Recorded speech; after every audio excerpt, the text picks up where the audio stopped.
Hey Luke, Coach Mike. Just going over the analysis from the camp today.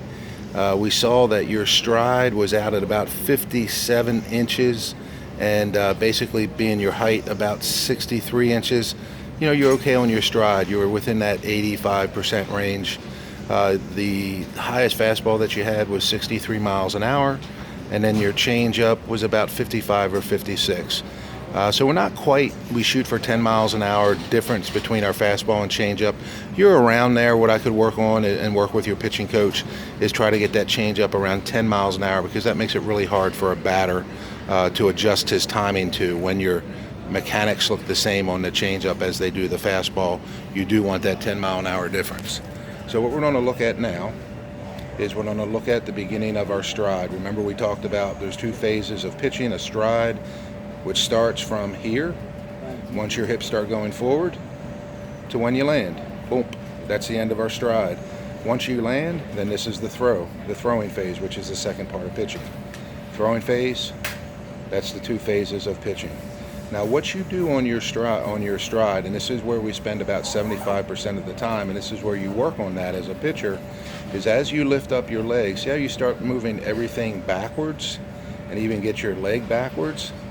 What happens, you can do that, but you have to be really careful with this front leg right here taking over and dominating the stride. We want the front leg to just relax. What we want to dominate is the hip going forward and the back leg loading and driving. So let's clear this out and let's see what happens. As this comes back here, I have a feeling that this is going to kind of take off. So let's watch. As we come forward, you start out pretty good with your hips. See how you're starting to lead with your hips? Pretty good. Now all of a sudden, watch, this leg takes off. The leg's reaching out even further, okay? Now I'm looking at your knee. Once it gets out past the hip, this is when we're about to open up the front foot and land.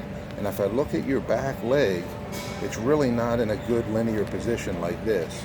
How we can fix that is when we lift up our leg, and if you remember during the seminar, we get our hips and body moving forward before we get to the top of the leg lift, which is right here. So if we would have gotten our body moving forward as this leg is coming up, when you are ready to land or ready to drive off that leg,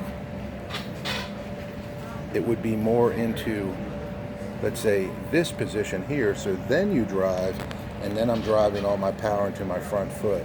But because we didn't get our body moving, when we're ready to drive right here, if we were to drive now, we're going to drive straight up in the air. So I do highly recommend you get your body moving early. The other thing that I recommend too, because this leg takes off so much, it's pulling your body out rather than this back leg driving your body forward.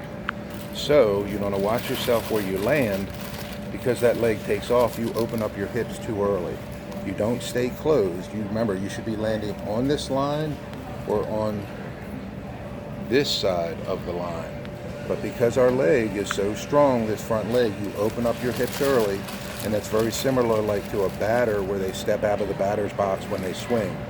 When you land right here, you do a pretty good job. Your arm's in a good position, which is a quarter cock position. You can see we didn't drive with our back leg because that back leg is still bent. So we need to work on our drive. King of the Hill would help you with that. You look pretty good on this front side, but we're going to look at the next view to see if we're opening up or not. So now our next view, Luke, is going to be from the front. What I look at on this is I want to see this glove side and see if this opens up early before we land. So let's go forward with this. The knee comes up. This is the beginning of our stride. I can see you kind of loading. The back view is going to show us better load. Okay, now there's that leg. You see how those hips open up right there? Those hips are open up way too early. When you land, you should be landing like this, right there on that line with those hips closed. But because your leg was so dominant, your leg is taking off now. Look where you're landing. I kind of did that tape mark right there. And I tell you, good job on keeping the upper side closed. You do a good job on keeping your upper half closed or your glove side closed. But what hurts you is your hips are opening up way too early. So you're doing everything right, but it's the timing of when you need to do it. So lastly, let's look at the rear view. And what I look for on this is I look at the back leg and I see how we load, if we're getting that load in, because we load to explode or we bend to extend, just like a spring. So as I bring my leg up and I move forward, good. You have a good load right there. That's what we're looking for. You just have to time this and get your body moving forward so that back leg gets in a more linear position, so when you drive off, when you learn to drive, that you're not going to drive up in the air, but you're going to drive to the plate is what we want. So as we watch you go through, this area here is where you need to straighten out the leg, but watch what happens. You're going to watch this knee just turn down and never straighten out. So that's what I recommend. If you have any questions, don't hesitate to reach out to Coach Mark and give me a call. I appreciate you coming to my camp, and thanks a lot. It was great working with you.